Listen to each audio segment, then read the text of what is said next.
Hello everyone, welcome back to our channel. आज हम शुरू करने वाले हैं द पंजाब कोर्ट एक्ट का चैप्टर नंबर 5। और ये इस एक्ट का आज आखिरी सेशन होगा जिसके अंदर हम कवर करने वाले हैं सेक्शन 45 टू 51 तक। तो शुरू करते हैं पंजाब कोर्ट एक्ट 1918। और इससे पहले की वीडियोस के अंदर हमने चैप्टर 4 तक कंप्लीट कर लिया था। और अगर अभी तक आपने वो हमारी वीडियोस नहीं देखी हैं तो आप प्लेलिस्ट में जाकर देख सकते हैं। तो हम आज से शुरू करेंगे हमारा चैप्टर नंबर 5 जो कि कहता है सप्लीमेंटल प्रोविजंस। इसके अंदर सबसे पहला सेक्शन आता है हमारा 45। अब 45 क्या कहता है? जो भी पावर दी जाएंगी उनको देने का मोड किस तरीके से होगा। मोड ऑफ कन्फरिंग पावर्स कहाँ दे रखा है हमें? 45 के अंदर क्या दे रखा है? Mode of conferring powers. अब डेफिनेशन क्या कहती है? डेफिनेशन कहती है except as otherwise provided by this part any powers that may be conferred by the high court। ऐसी कोई भी पावर जो एक हाई कोर्ट देगी, किसको देगी? Any person. और यहाँ पर एनी पर्सन कौन है? कोई भी सिविल जज सीनियर डिवीजन, कोई भी सिविल जज जूनियर डिवीजन, कोई भी डिस्ट्रिक्ट जज और कोई भी एडीजे। इन सबको पावर कौन देगा? हाई कोर्ट देगा। Under this part may be conferred on such person either by name और बाय वर्च्यू ऑफ ऑफिस। अब जो उसको पावर ग्रांट की जाएगी हाई कोर्ट के द्वारा, या तो उसके नाम पर की जाएगी, उन जज साहब के नाम पर की जाएगी, या जो उन्होंने ऑफिस होल्ड कर रखा है, जो उनकी रैंक है, वो कौन सी रैंक के जज साहब हैं? सिविल जज जूनियर डिवीजन, सिविल जज सीनियर डिवीजन, एडीजे, डीजे, या और भी कोई जो रैंक होगी उनके अकॉर्डिंग। तो वो कौन कन्फर करेगा? वो देगा हाई कोर्ट। यहाँ तक की बात क्लियर है। अब हम देखते हैं हमारा सेक्शन 46। सेक्शन 46 में कह दिया हमारा कॉन्टिन्यूएंस ऑफ पावर ऑफ ऑफिसर। जो एक बार पावर्स दे दी तो वो कब तक वैध मानी जाएगी, कब तक कंटिन्यू उसका वो कर सकता है, कब तक उसको वो एक्सरसाइज कर सकता है। ये हमें कहाँ दे रखी है? 46 के अंदर क्या दे रखा है? Continuance of power of officer. अब अगर हम इसकी बात करें, when ever any person holding an office in the service of government. अब यहाँ पर किसकी बात कर रहा है? कौन पर्सन है? ऐसा आदमी जो सरकारी नौकरी में है, जो सर्विस ऑफ गवर्नमेंट के अंदर है। Who has been invested with any powers, जिसको कुछ पावर्स दी गई हैं। Under this part throughout any local area is transferred. अगर उसका कोई ट्रांसफर हो गया हो,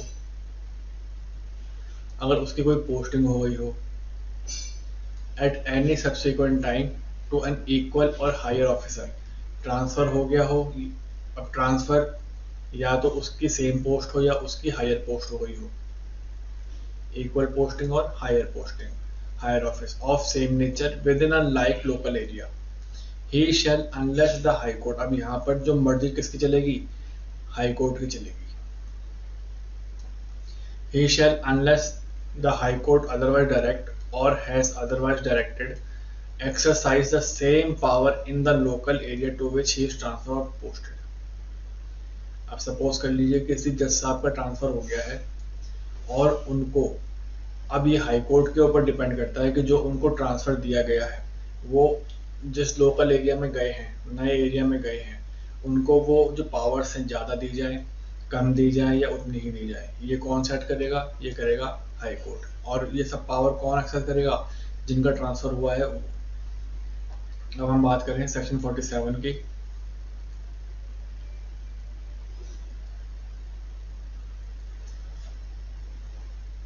सेक्शन 47 कहता है provision regarding petition writer.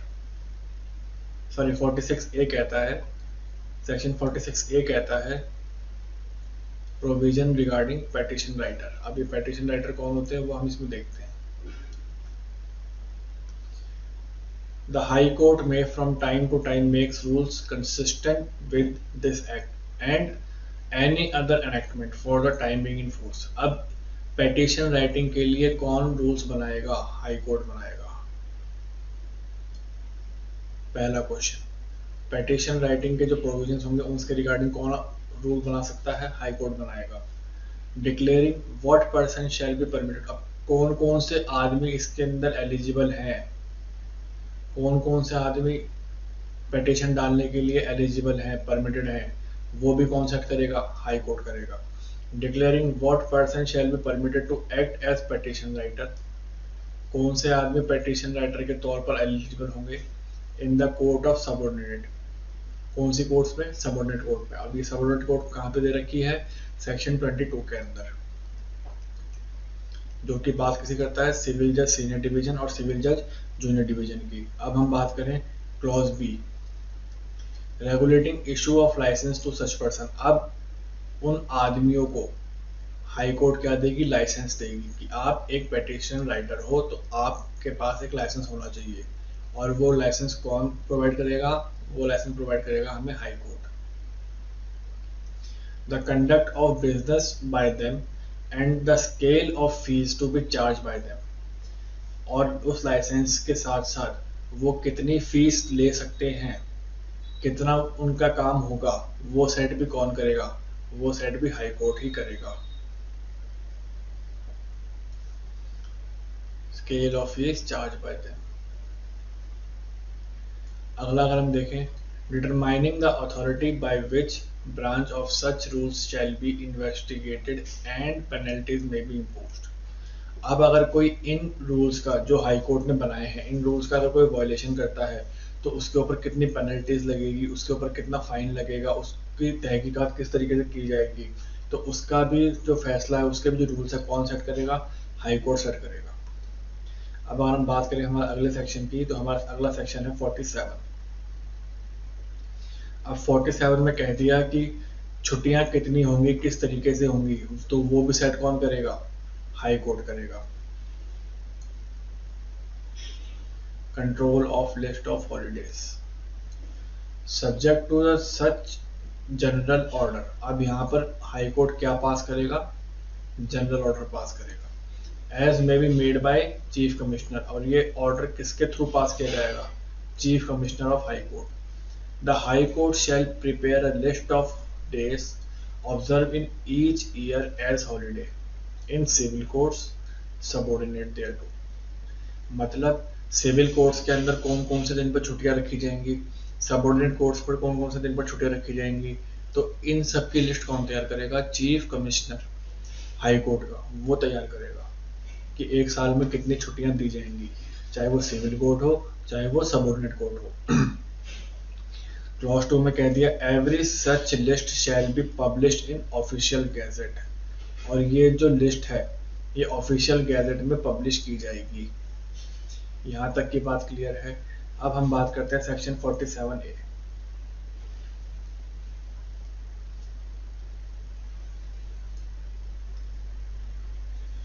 47A में कह दिया प्रोविजन रिगार्डिंग पेंडिंग प्रोसीडिंग, जो प्रोसीडिंग्स पेंडिंग है, जो केस अभी लंबित है, उनका प्रोसीजर क्या होगा,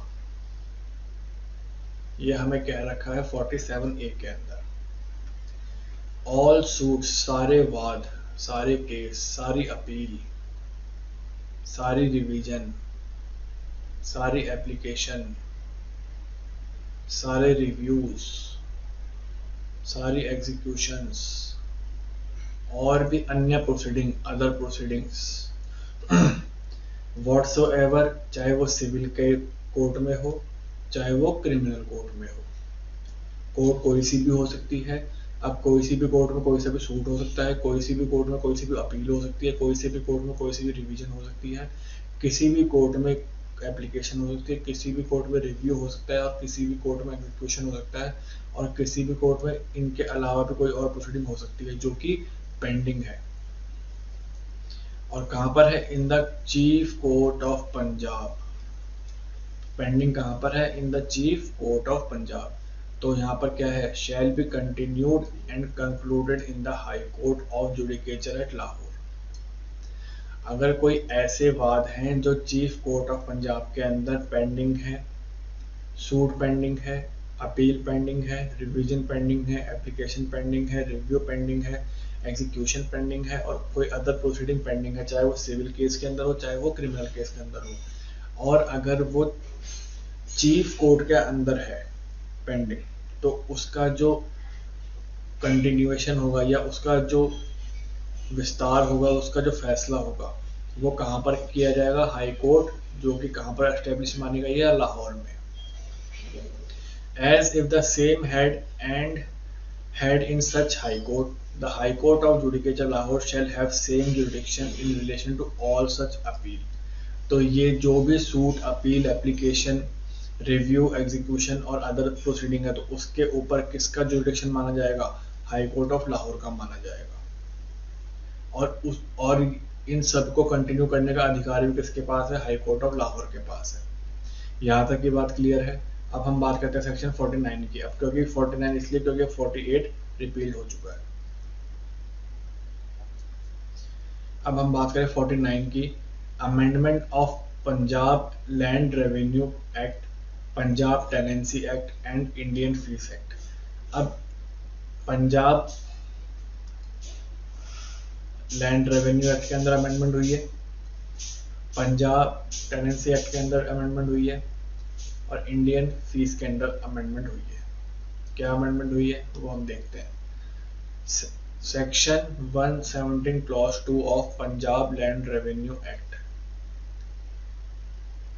पंजाब लैंड रेवेन्यू एक्ट का section 117 clause 2, in clause C subordinate जज शेल सब्स्टिट्यूट फॉर डिस्ट्रिक्ट जज। ये पूछ सकता है कि डिस्ट्रिक्ट जज की जगह पर कौन सा जज इन्होंने डाला है, सबऑर्डिनेट जजेस। And in clause D and E, district judge shall be substituted from divisional court।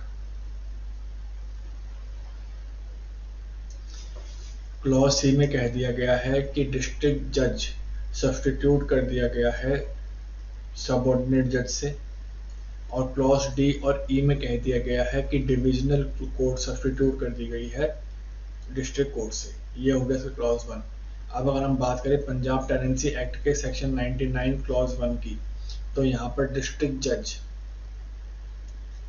इसको सब्स्टिट्यूट कर दिया गया है डिविजनल जज से। ऊपर वाले में पंजाब लैंड रेवेन्यू एक्ट था, यहाँ वाले में पंजाब टेनेंसी एक्ट है।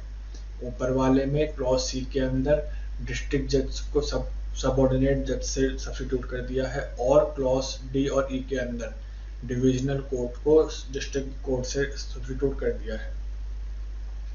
क्लॉज बी की अगर हम बात करें, पंजाब टेनेंसी एक्ट, इसके सेक्शन 99 क्लॉज 1 के अंदर डिविजनल जज को डिस्ट्रिक्ट जज से सब्स्टिट्यूट कर दिया गया है। अब अगर हम बात करें इंडियन कोर्ट फीस की, तो इसका जो section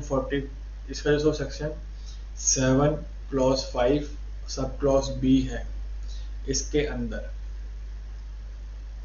for the word 5 shall be substitute for the word 10।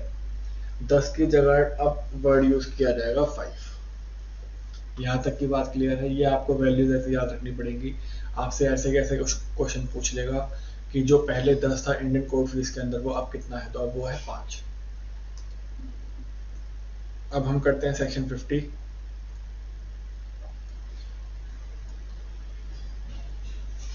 Amendment in definition of district जज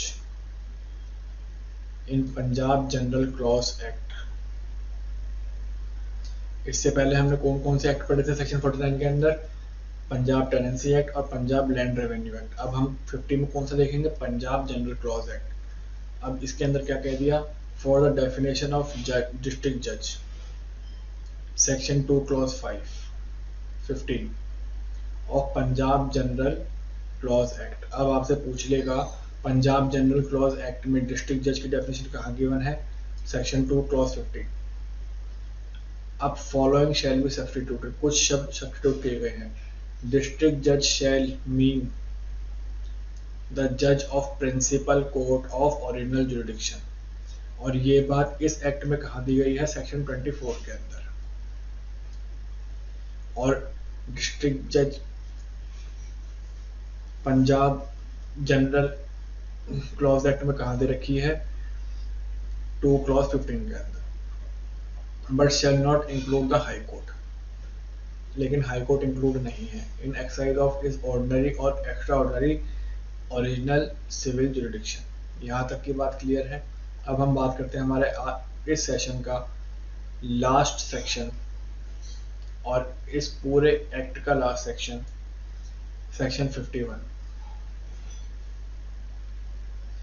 जो कि बात कहता है reference in existing enactment of chief courts in every enactment now in force and in every appointment, any order, any rule, any bylaws, any notification, any form or any issued thereunder, all reference of the chief court of Punjab shall be constricted when necessary as referring to the High Court of Judicature of Lahore. लेकिन वो किससे पहले होना चाहिए? 15 अगस्त 1947 से पहले। अगर इससे पहले हो गया तो मानी जाएगी कि जो जुरिडिक्शन है वो हाई कोर्ट ऑफ लाहौर के अंतर्गत है, और अगर वो उसके बाद की गई है तो वो मानी जाएगी हाई कोर्ट ऑफ पंजाब के अंतर्गत है। आज हमने डिस्कस किया चैप्टर 5 जो कि बात कहता है सब्स्टिट्यूटेड प्रोविजंस के बारे में। आई होप आपको ये वीडियो अच्छा लगा होगा। और आज हमारा पंजाब कोर्ट एक्ट पूरा ख़त्म हो गया है। अब हम एक नया एक्ट लेके आने वाले हैं जिसका कि नाम होगा हरियाणा रेंट कंट्रोल एक्ट, और जो भी माइनर एक्ट हैं जैसे लिमिटेशन एक्ट, SRA, सोगा, पार्टनरशिप, इन सबको भी हम टाइम टाइम पर ख़त्म करते रहेंगे। और आप मुझे कमेंट करके ये बताएं कि अब मैं कौन सा एक्ट शुरू करूं, और अगर आपको मेरी वीडियोस के अंदर कुछ कमी दिखती है तो उसको भी आप कमेंट करके मेरे को प्लीज़ बताएं जिससे कि मैं उसको इम्प्रूव कर सकूँ। आई होप आपको ये पूरा सेशन अच्छा लगा होगा, और आप इसके पहले वाली वीडियोस भी प्लेलिस्ट में जाकर देख सकते हैं। Thank you very much.